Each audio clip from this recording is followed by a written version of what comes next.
For a few months now, I've been tripping down memory lane and thinking about friendship. These few months of silence were really tough. I've been thinking, maybe I said something hurtful. Or maybe you wanted to wipe the slate clean and just start again. During all these months, I've seen you only once, on a news program.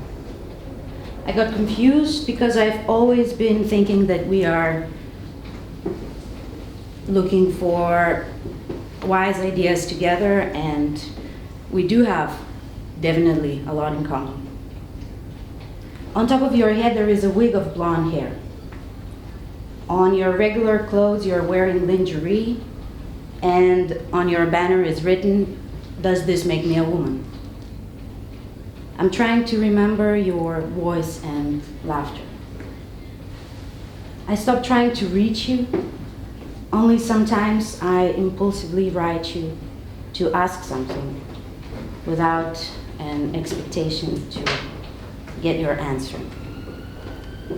My last attempt to reach out was a message in which I wrote you that the upcoming fall, this performance will take place, and while being inspired by the moments of our friendship, I will be considering friendship as such. In the evenings, we are hanging out at the kitchen of Justiniškės suburb. You come back from work, all greasy, the t-shirt splotched, the hair glued together. You come back and the whole kitchen smells like a restaurant. You work in a restaurant at Žvėrynas, and they haven't paid you yet, but you are waiting for the payment patiently. Leaving is not an option because you know your salary for all those 4 months will sail like a white yacht, as in the movies about the rich people. Having this image in mind, I reminded myself of the name of that place, a name which sounded unfamiliar and didn't have a lot in common with Ukrainian kitchen. A place where you've been spending a lot of your time. I felt envy towards that place until you found a girlfriend. You bring one of the cheapest Cabernet Sauvignon. I'm hanging out and smoking in the kitchen. After work, Sandra is doing laundry. Maybe you remember for how long we've been living without a washing machine. For a while, 3 of us lived without it. Later, Sandra's dad came and connected an old washing machine which we got from smiling relatives who lived on the 5th floor of an apartment building, and 3 of us were carrying it back home through half of the neighborhood, all happy about the present. While you've been already working for several months without getting paid, it was you who lost the patience, and while being disappointed about the studies in a department imbued with right-wing politics, you started talking about immigration and studies abroad. I was not fond of this idea. Patriotic ideas were well injected into me. I was thinking, what kind of way out is that? To drop everything when you already have so much. At that point, I was 19, you were 20. To be far away from the family, friends, me, and leave to start everything from plain zero. At this point, I am planning holidays for myself in Lithuania. And I had to chance to experience that being a Lithuanian in certain circles, in certain situations, gives me out-of-body experience, like if I'm watching myself. As if I would be coming from a country cousin of the progressive Western states, which grew up in a working class family, got a very mediocre education, has many anxieties, and lost one of the front teeth. When she smiles, corrupts the whole beautiful family picture. I'll create a newspaper, print the whole number about you. Newspaper about friendship, with contributions of other artists, a poetry section, horoscope, crossword puzzle, articles, section of current issues, and the script of this performance. There also will be a page for ads in which, among my favorite ones from a computer folder selected and curated dating ads from Gay Cafe, I'll write a few ads for you and your girlfriends. Maybe they will help me to find you, or maybe you yourself will respond. I don't doubt. In despair, I'll be the most desperate of all of us, who still hasn't found what we were looking for, though still have hopes to find. Do you remember the ad I sent you in February, a few days after Valentine's? Real Woman writes, "Hello to all. I'm looking for a woman friend of destiny. I'm interested in a long-term relationship, about myself. Beautiful, good, non-drinker, non-smoker. I cook food. I can trim the grass, drive you wherever you want. If you'll be in a bad mood, I'll comfort you. And if you will have a headache after a hangover, I'll bring you a beer. I'm just asking you to be with me." Waiting for letters.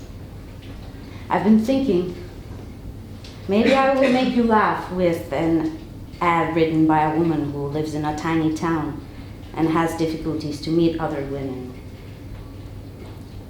that she would have at least potential romantic interest in. Now I understand that maybe that wasn't a very funny joke I sent you, and not very much worthy of your laugh, or even less worthy of your response. Red soil, sky burning in orange.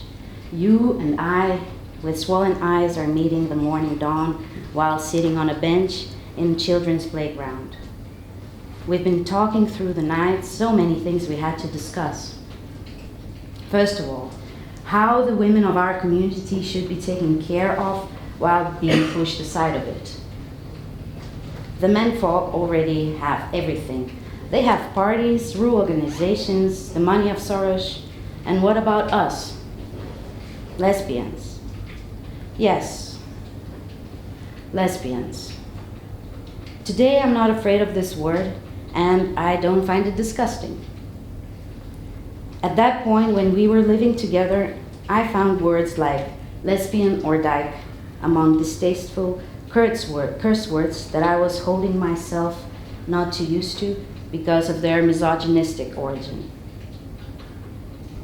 Or as words to describe a section on a porn site for miserable men to enjoy, made for them to believe that they're the ones that are missing there, but not as an identity that I would want to relate to myself. At that point, I didn't realize that because of internalized misogyny, I didn't feel comfortable using these words while talking about myself. So, what about us, lesbians? While being inspired by one another and ideas floating in the air, we stirred, didn't we? Slightly intimidating we are. Well, and are we visible? Genuinely caring how it is expected from us, often unpaid, unacknowledged labor we are doing for the community. And it's fine. We are sitting in the kitchen. In front of us, there is a camera. You are wearing some fur. I'm wearing a dress. Our hair is short. Eyes are cheaply painted. Lips inflated. We turn on the camera. You just check if it's shooting for sure. You turn the camera screen towards us and we start to tell a story. Laugh while seeing ourselves in a tiny camera screen with dresses and makeup. Wait, what do I want to tell? Why am I telling this? Maybe it would be better if I would tell the story during a hypnotic session, with my eyes closed, without making any breaks, without shutting my mouth. Do you remember the hypnotic sessions we found online, which we listened to discover what experiences lie in our childhood and teenagehood fantasies? When being 11, I already loved chocolate candies with a sugary bubble of rum filling blowing inside my mouth. Those candies I loved so much that even in my dreams I wasn't able to resist filling my entire pockets with them, and without paying I would leave the supermarket. And you had a photo album where you've been collecting clippings with water mollusks. You let me flip the pages. You called water mollusks the water vulvas. It does still make me laugh. I always admired your eyes, big, deeply set, round like moon. The first year, when we were at a very secret radical feminist gathering, we didn't know, or I didn't know, how the rhetoric of red femme sound in a space not surveyed by queer, trans, BIPOC activists. I remember how I listened with tightened ears to what they have to say. I listened and said nothing, because whatever I was about to say in that context seemed like inappropriate insults that will make me seen as unwanted, infiltrating a space where I actually don't belong. The one whose brains were already washed by the lip femmes, not very bright and unfixable, soft-hearted. The space where without confusion I also experienced strong, pleasant discoveries, and the feeling that because of the discussed biological reality, all of a sudden, I belong. I was feeling like at the church, where I felt very comfortable while having my ears shut, not to hear my most secret fantasy, to experience romantic love with a woman questioning sermons I plunged into the trance of God's providence. We were standing in a circle, singing and dancing, speaking witchy mantras, and we were feeling the moon. Most of the moments free from the activities, I've been hanging out with you. Now I understand that it was my subconscious choice to take a role of overseer, to know what you've been listening to. It was me who invited you as a safe lesbian to the gathering. I was as well invited as a safe lesbian to the gathering, to get to know and learn. I suppose because of our common need to belong to a strong community, we've been looking for something time-tested and less variable, something in which we'd see ourselves more clearly, where our struggles would be placed on top of the list. I even can be mad. Everything, either good or bad, ends. And friendship is not an exception. I can't even say that you disappeared without a trace, because I've been asking people who surround you how you are doing, and I got replies several times. All of them, like if they had agreed before, had the same answer. She's good, works a lot. I don't even doubt. As long as I've known you, you've always been and still are independent of the employer's grace, because you work from the bottom of your heart, of your family, because you work from the bottom of your heart, and of your friends, because you work a lot and from the bottom of your heart. I miss you. I've been considering, what is magic? Magic is something socially unacceptable, something aside, parallel to normal. Can the love of mine, dedication to friendship, to you, my passion for friendship and my willful devotion to the relation unprotected by any state, be called magic? You and me, we never been told this what you have together is special and is worth to last forever. Just because of our determination, the friendship lasts as long as it does. And can it be that for most of the people, friendship is even more needed than symbiotic romantic relations, which quite often grow into close, toxic unions of two? Somehow, because friendship is not perceived as an institution, it does feel very real. My wish to uphold the friendship is in constant change. I text you, and after some time I think, was it really necessary? However, I text you because, like always, I admire the process of sharing. It's pleasant to find something that I know you'll find even more fun or interesting. I send you a link, photo, print screen, or a song, and I'm thinking about you, and I want you to think about me as well. We perceive people, phenomenons, and objects from different perspectives. We have a different relation to them.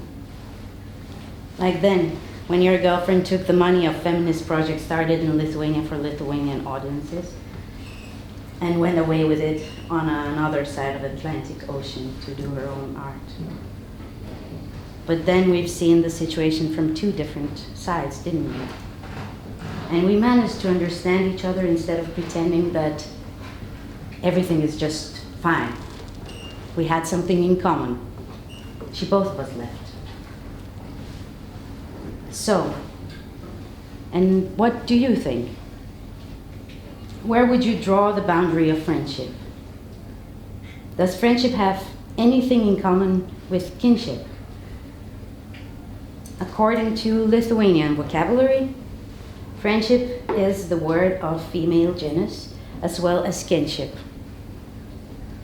As stated in the source, it has many meanings. It is companionship, communication, amity, and a friend, company and squad, a bunch, alliance, and religious community, a union, sisterhood, and a family, for example, of bees. So, could friendships become kinships if we'd agree to choose it in accordance with the criteria of commonness and closeness, as well as decline the kinship because of lack of these criteria? And would something be threatened by agreeing this way? If only the greed, unconditional accumulation, and with every generation increasing economic gap, maybe it would be worth to fight for this threat. I still keep dreaming about a world where it's safe, where everyone's sharing. Airplanes are not needed anymore because humans are moving slowly to create interpersonal connections, to fall in love. We hear about anxiety only in stories, like about dinosaurs. It sounds majestic, however, few of us would like to go back to those times and in an equal fight for a mouse to lose a finger or a tip of a nose to the carnivore oviraptor, ready to tear it from your sandy nails. You are my friend. You are the first woman after my coming out who became my friend without any fling that happened between us through the whole time of our friendship. That's one of the reasons why I value this friendship so much. After that coming out, some of the women that I met had other expectations than just becoming friends and fall in love platonically. We are just humans, and there is no time to be wasted. But you wanted to become my friend without knowing how I kiss, nor after hearing that I don't kiss that bad, nor when I was in or outside of romantic relationship. To become friends is not enough just to like each other. Attraction has to be huge. Passion to discover the depth of the inner world of a friend and the friendship endless. Both chemistry and the magic has to happen. Maybe hetero women find this experience more familiar. To fall in love with women friends platonically. Or not to fall. Because to love means to let someone inside and accept. I think that sexual orientation does not play any key role in ability to love the person of the same gender. Magic. I promised you magic. Magic, I suppose, as most of you imagine, I was not able to promise. I don't know any tricks, and I can't make my friend magically call me. She's not calling, and she's not going to call tomorrow either. There's no doubt. July 26th, Friday. I'm in special connection with my own body and intuition. 5 days are left until the planned liberation ritual, when after precisely a year since our last contact, I will let go the story and I will be able to tell you all how to get better after letting go and after deciding to not expect any more. After waiting for 1 year to hear from you at least something, I'm not going to be waiting anymore. As if obsessed, I scroll my email and I found a letter you sent me in 2013. And there I found your address, which sounds poetic. I can't hold myself. I open a new letter window and write you. Cuckoo, are you here? I'm not expecting to get your answer, and neither I'm waiting. And you write me back that you love me very much. Thank you.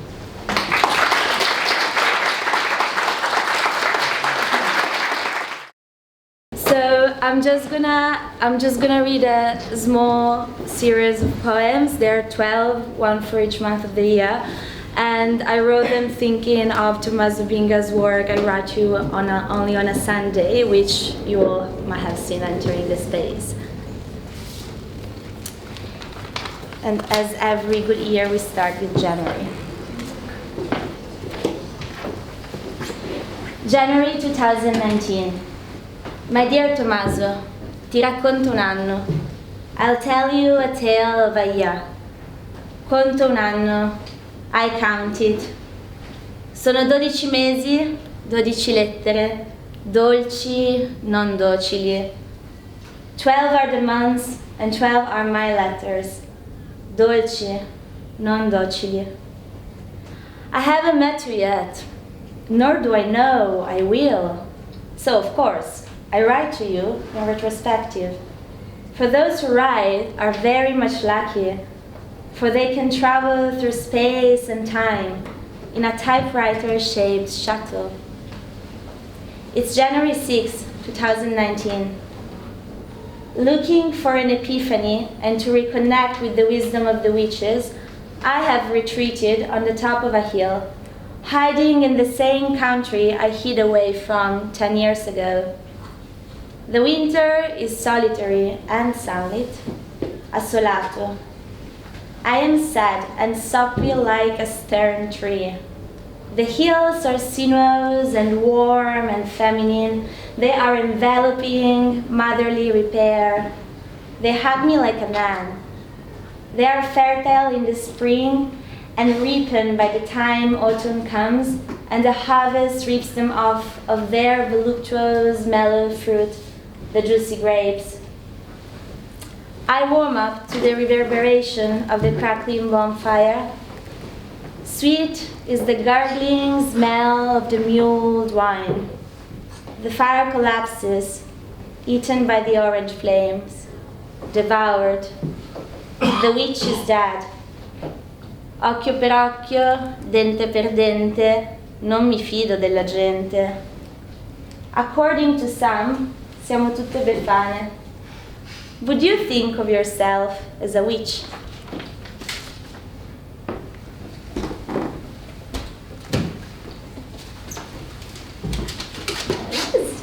Mind. February 2019. My dear Bianca, we are in February. The 20th will be the day of your birthday. 20 febbraio pesci. 20th of February Pisces. I am an Aries. According to the stars, we should get on well. I am still on the run. First, in Milan, I'm hiding at the 4th floor in the bowels of a tower of red bricks. A fairy protects me, the goddess of the internet skies, her hair ginger and golden. Priscilla is the muse of calmness and authority. I feel I'm sleeping in a bubble. The uncanny obelisk is shaking hands with the last brave tiles of an eternal marble cube. A libertine gesture of affection, their last goodbye. The building is cursed. Our dreams like signals emerging from the manifold depths of the unconscious. Afterwards, I leave town, I go to Paris, to dance a waltz with the golden gypsies of the luxurious night. Hotel Champagne, a nostalgic red cigarette, dripping lipstick and courage from a glass cup. All of a sudden, the morning breeze is there to forgive us once more, again and again and again, and... Do you like your birthday?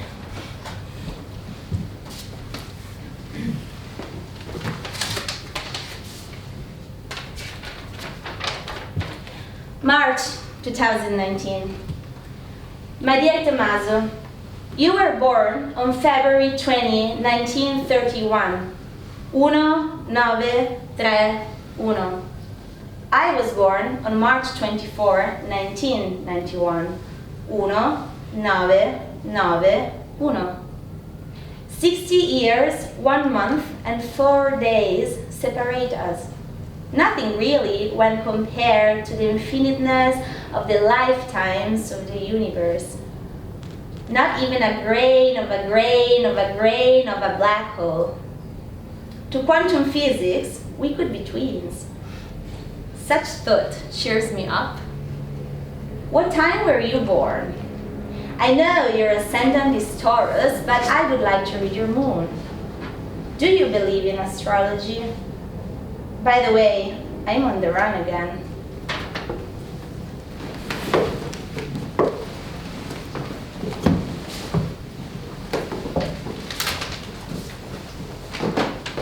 April 2019. My dear Bianca, I've been thinking of absurdities.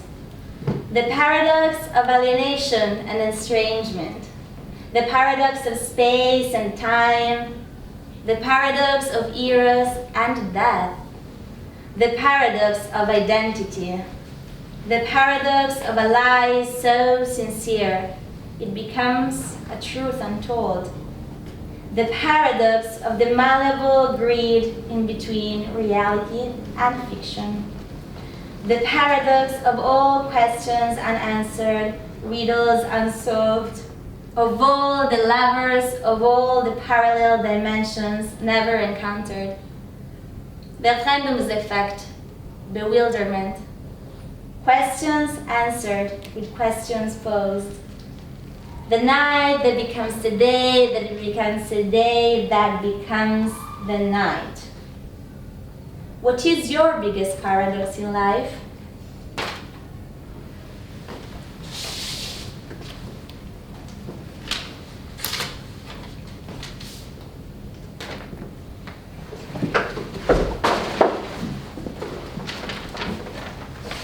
It's a bit of a punk vibe.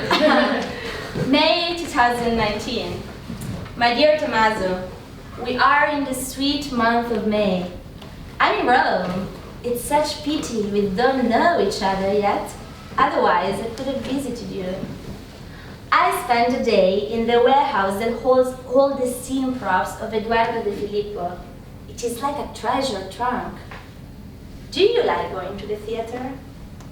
Daily, I'm dedicated to dawn-time drawing sessions of what I dream, as I found out Fellini made this unglaublich book of dreams and drew so much inspiration from it. For instance, the opening scene of Roma when the cars are burning. Have you ever thought of becoming an actor?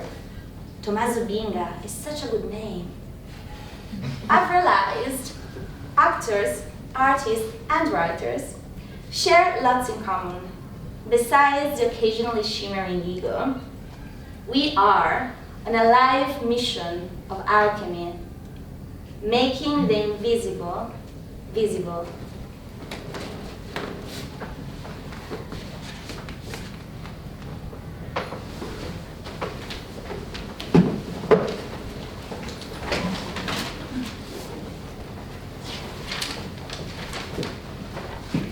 June 2019. My dear Bianca, I am back in London. I whisper to myself, Italia, addio per sempre. You and I were never meant to be together. I shout it loud, the words taste like metal. I feel rejected, in eternal exile, the original alien, the vagabond, unwashed. I'm out of the country, out of our country, out and about, the outsider, the castaway, mi sento la mosca bianca, white flies, white lies, the tales we tell, to the rescue. Verde, bianco, rosso, rosso, bianco, blu. The flag of my heart flaps and flutters, and ruffles, waves in the wind. Yet, I do not perceive much difference in the ways of people. Do you ever feel nostalgic of a life you never lived? Do you ever feel nostalgic?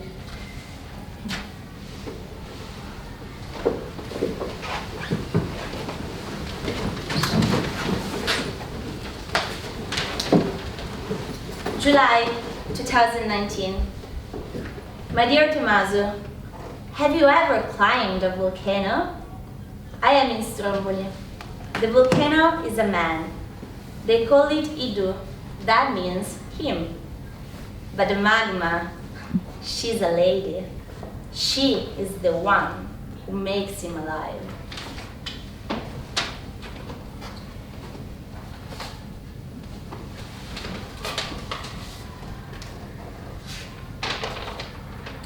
August 2019. My dear Bianca, I'm on a hydrofoil, gliding on the infinite blue, suspended. Time never existed. I hope this is what the afterlife looks like. I'm glad to announce you that 8 months on, I might have had an epiphany. This is what I've decided. Freedom is the result of devotion and discipline. Freedom is sensual, curvy eyelashes, finally surrendering to the delicacy of tired cheekbones, which had been patiently waiting to be touched since the earliest dawn. Freedom is gliding on the big blue to go and find the ones we love. Freedom is denim threads untamed, and luminous garments, and mythical hydrofoil names, Zeus and Juno. Freedom is acceptance of the journey, peaceful solitude shared with love. Upon disembarking, I eat the fresh burgundy flesh of parkour ripened figs from the orchards of the island of the Sirens. What is freedom to you?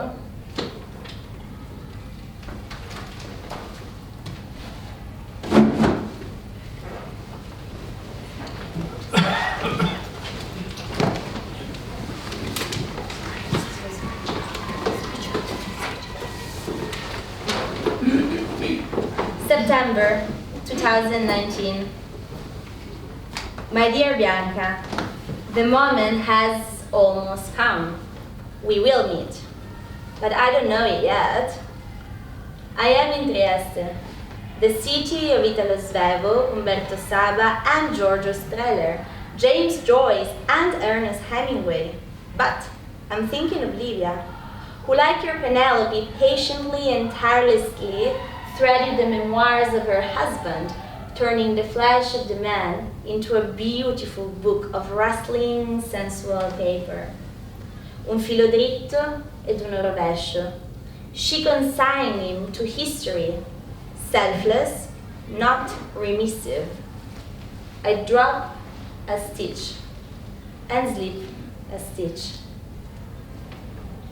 I take a walk in the literary garden, et voila, I find no women there either. I crunch peanuts in the literary cafe, and finally I walk to Mola Audace, which is a pier built on top of the relic of a ship, the San Carlo, that lost its battle to the sea in 1740. The waves are rippling into wide, foamy curls. Have you ever met Bora? She's the wind of these lands, a fine woman, a Slavic goddess, the queen of the gypsies, strong as an Amazon, fairly rebellious and temperamental. Fairly so. When Bora slaps my face, I find it cathartic. I think of the caress of a mother when she sibilates through the creaks of the window's fixtures. It feels like a lullaby, like a prayer, the cry of nature urging us to rise.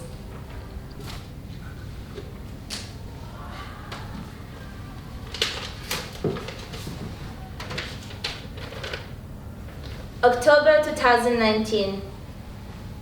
My dear Bianca, we met. It was pure magic. Did you know we have neurons in our stomach and heart too? Chanting your poetry, the neurons of my heart were waltzing of happiness. Do you like to dance?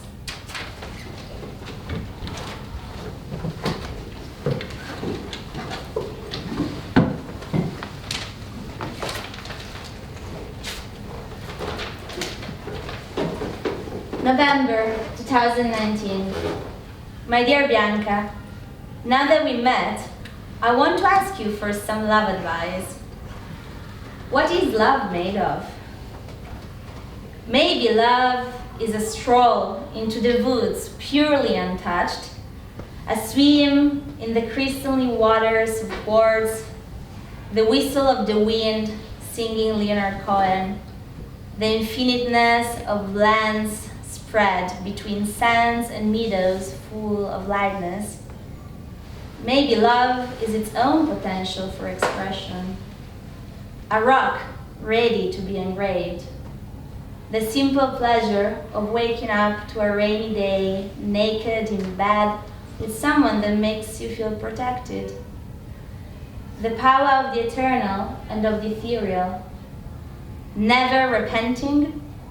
Maybe love is our work, our mission as creators. Do you reckon love loves itself?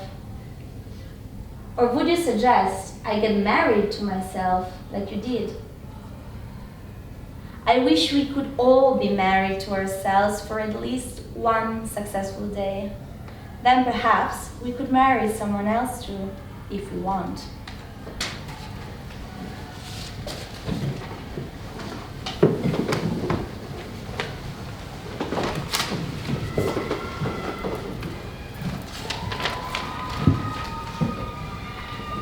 My dear Tomaso, this is it.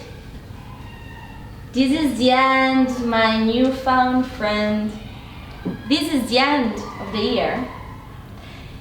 In the colorlessness of snow, I see the everythingness of life. In contrast, burgundy, indigo, and golden, the Arabian phoenix burns and burns and burns, and then is reborn. She is reborn from her own ashes. I am pensive. The hills are floating mid-air, suspended like wise fortresses of smoky fog, embracing the ghosts of many lifetimes ago. Do you believe we all get to have a spiritual director? I hope to find mine one day. For now, I have one last question for you, but I will save it for later. I have one last question for you. What will our future look like?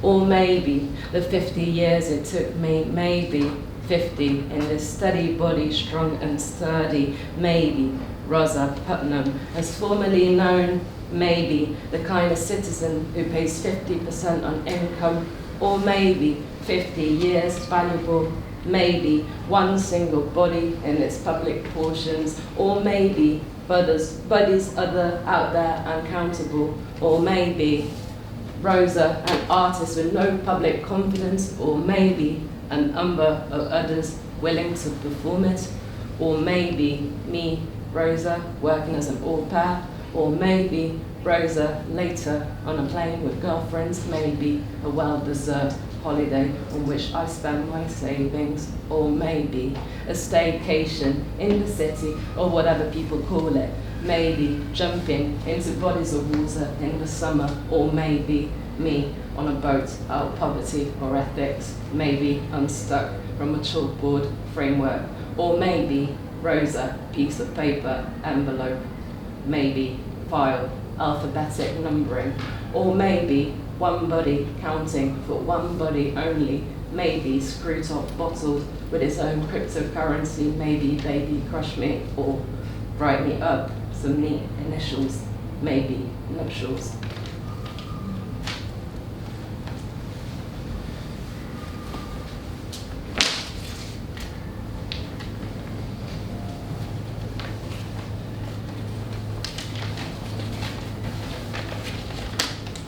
So, Rosa listens to the radio in 2 languages.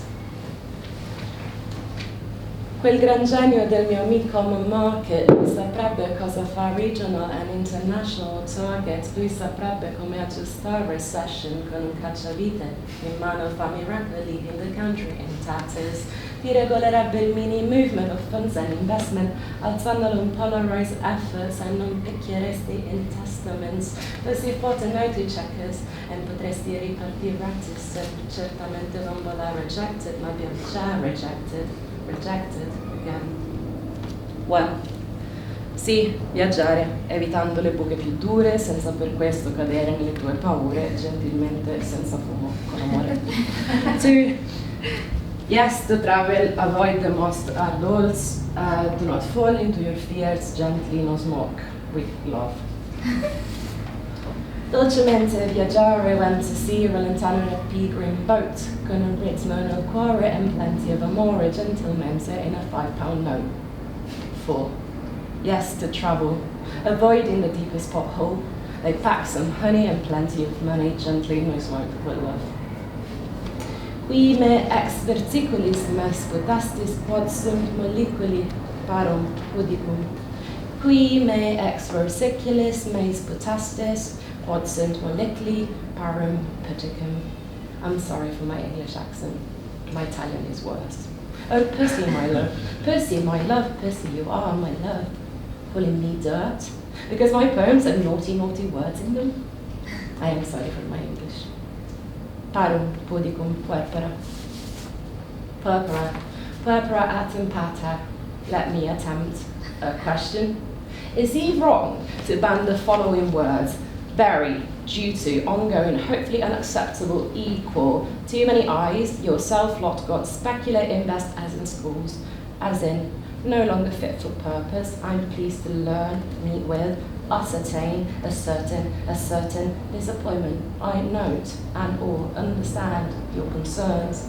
I note and or understand your concerns. Quel gran gioia del mio amico cognitive dissonance con le mani sporche dell'imposter syndrome capirebbe molto meglio oratory faculty, stunted molto meglio di buttare e rifare more rejected paperwork. I note and all understand your concerns. Unsuccessful performance at the pub quiz, an unsettling fear of public speaking, pure terror and not having the exact change in buses, keeping track of unstaffed public toilets, purgatorial sense of humour, or never quite funny, uncertain punctuation in sentences, blow it, make it better, make it slow. Sì, viaggiare, make it better, evitando le buche più dure, please, make it slow. Oh, to travel, I feel like the world is my home and I must frolic in this home. Scenderesti poi la gente quella chiara dalla notte, make it better, certamente non volare, ma viaggiare, make it home.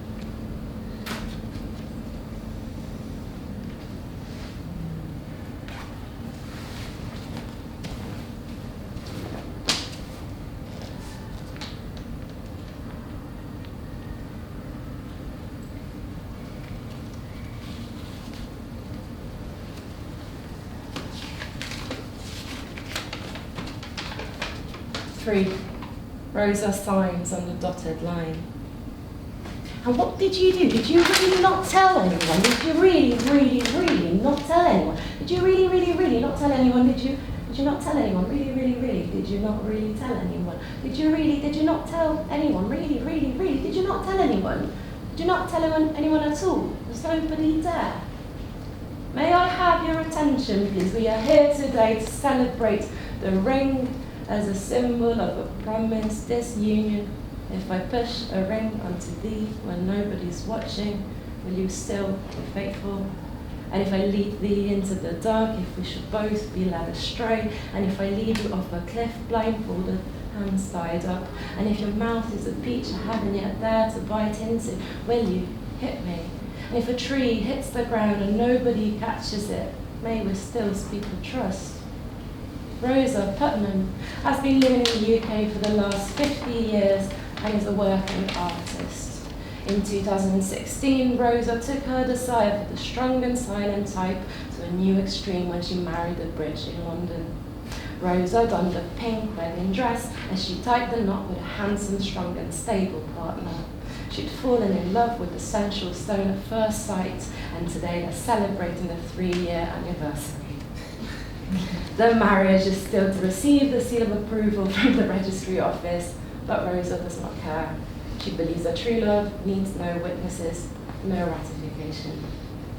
If I sign this piece of paper, and there's no one in the forest to see us, will we still speak of trust, or more simply, talk in sensual terms?